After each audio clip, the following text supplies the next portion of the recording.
Livro Quem tem ouvidos, ouça. A Igreja em Filadélfia, parte 1, Pedro Dong, capítulo 1. Tema desta semana, uma retrospectiva da história da Igreja no primeiro século. Meta de hoje, leitura das páginas 23 a 26.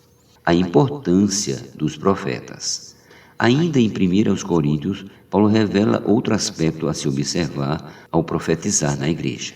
Tratando-se de profetas, fala apenas 2 ou 3 e os outros julguem. 1 Coríntios 14, 29. Isso quer dizer que, além de todos poderem profetizar por meio da imersão na palavra, ainda precisamos de 2 ou 3 profetas que tenham mais experiência, não de cargo ou posição, mas de realidade. São pessoas que têm maior sensibilidade espiritual. Às vezes ficamos na superficialidade na palavra e não conseguimos perceber o sentimento mais profundo dessa palavra ou tocar nele. Portanto, em toda reunião da igreja temos 2 formas. Todos podem profetizar, mas também existem profetas mais experientes que transmitem a palavra e o ensinamento de Deus. Esse é o novo caminho que o Senhor nos deu. O modelo de Deus para a igreja. As maneiras de profetizar descritas acima mostram que o funcionamento do corpo exige que cada membro atue de acordo com seu dom. Em Romanos lemos: tendo, porém, diferentes dons, segundo a graça que nos foi dada, se profecia, seja segundo a proporção da fé. Se ministério, dediquemo-nos ao ministério. Ou que ensina, esmere-se no fazê-lo, ou que exorta, faça-o com dedicação. O que contribui com liberalidade, o que preside com diligência, que exerce misericórdia com alegria. Romanos capítulo 12, versículos do 6 ao 8.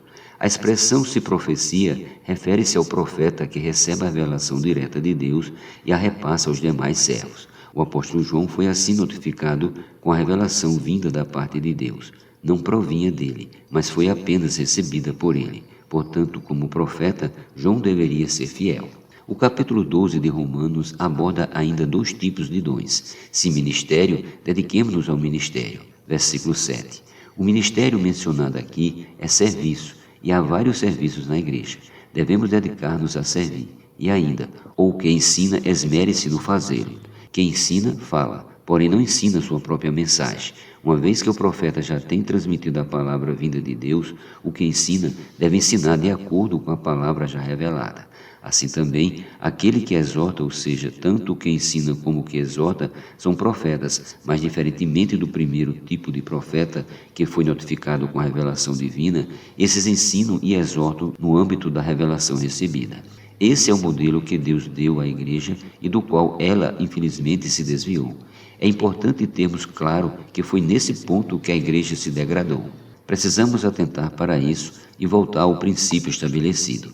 Eles perseveravam no ensino dos apóstolos e na comunhão, no partir do pão e nas orações. Atos 2:42. O primeiro ensinamento para promover a comunhão na igreja vem dos apóstolos. Naquele tempo, o ensinamento dos apóstolos vinha de Pedro, que recebia a revelação de Deus para transmiti-la à igreja. A palavra falada por Pedro era o ensino dos apóstolos e o escopo sob o qual a igreja teria comunhão. Isso significa que depois que a igreja recebe o ensinamento dos apóstolos, ninguém deve complementar nem fazer pesquisa e mais pesquisas bibliográficas com o intuito de transmitir outra mensagem. Isso não é necessário e vai confundir toda a igreja. Deve haver uma só palavra, uma só voz de comando que a igreja recebe e sobre a qual tem comunhão. Até aquele que ensina e o que exorta deve fazê-lo dentro dessa comunhão.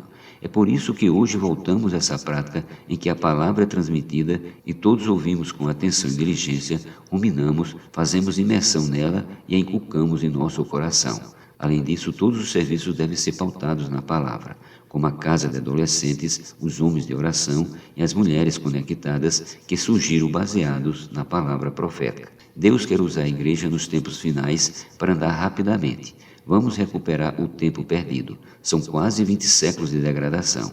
O Senhor precisa finalmente ganhar a realidade na igreja e esta não pode ter apenas uma fachada religiosa. Sabemos que a realidade vem apenas pela palavra que sai da boca de Deus e não por qualquer ensinamento ou teologia. E a palavra faz milagres, faz a obra de Deus.